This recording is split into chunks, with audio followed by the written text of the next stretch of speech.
श्री भगवत मुदित जी एक संत हुए, भगवत मुदित,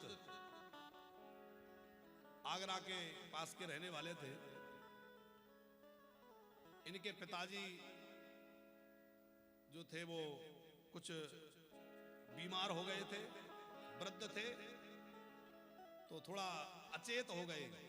वो अचेत होने की अवस्था में इनको सोचा कि चलो अब वृंदावन ले चले, लगता है इनका आखिरी समय है। तो वहां से जैसे तैसे व्यवस्था करके उनको वृंदावन लाने लगे। अब वृंदावन लेकर आ रहे थे, रास्ते में इनको होश आ गया पंकज जी। और जैसे इनको होश आया तो इन्होंने पूछा क्या बात है, कहाँ ले जा रहे हो, ये सब क्या हो रहा है। सारी बात बताई कि आपको वृंदावन ले जा रहे हैं। इन्होंने फटकार लगाई, अरे मूर्खो,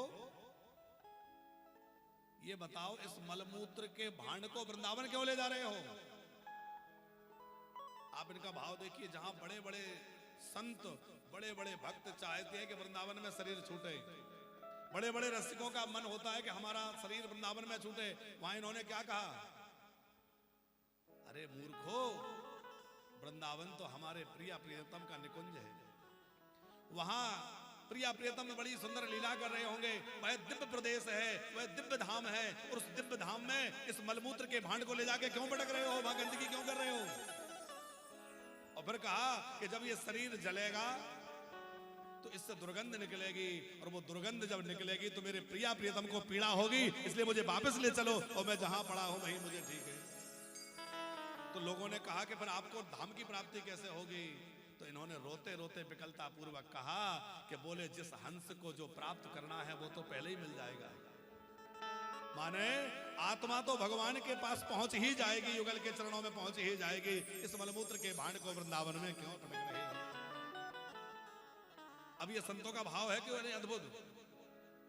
तो इसीलिए नाभाजी कह रहे हैं कि गाऊं राम कृष्ण नहीं पाऊं भक्ति दाव को। बोले राम कृष्ण की लीला गा सकता हूं, पर संतों की महिमा कहां तक गाऊं। संतों की महिमा तो बड़ी विलक्षण है, ये कहने में नहीं आती है।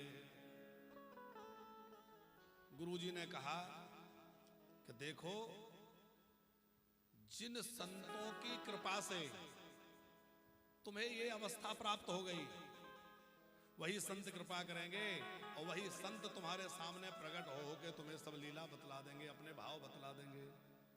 इसलिए नाभादास जी ने जो चरित्र गाए हैं, वो चरित्र केवल उन्होंने सुनकर नहीं लिखे, बल्कि जितने संतों के चरित्र लिखे हैं वो संत इनके सामने प्रकट हो गए और उन्होंने प्रकट होकर के अपने भाव और अपनी लीला को प्रकट कर दिया और उनकी लीला प्रकट हो गई और वो लीला इन्होंने लिखी।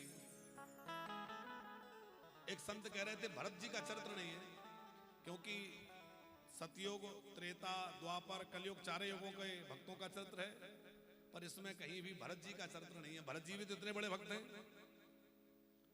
तो हमारे मलुक पीड़ वाले महाराज जी ने इसका समाधान करते हुए कहा कि नाभादास जी ने अपने मन से किसी संत का चरित्र नहीं लिखा। वो तो जैसा जैसा श्री गुरुदेव की कृपा से, संतों की कृपा से जो जो संत सामने प्रकट होते गए और उन संतों के चरित्र जो है ये प्रकट करते गए, ये लिखते चले गए, ये लिखते चले गए। अब आप कहेंगे कि जो संत 1000 वर्ष 500 वर्ष पहले विलीन हो गए, वो संत कहां से प्रकट हो गए।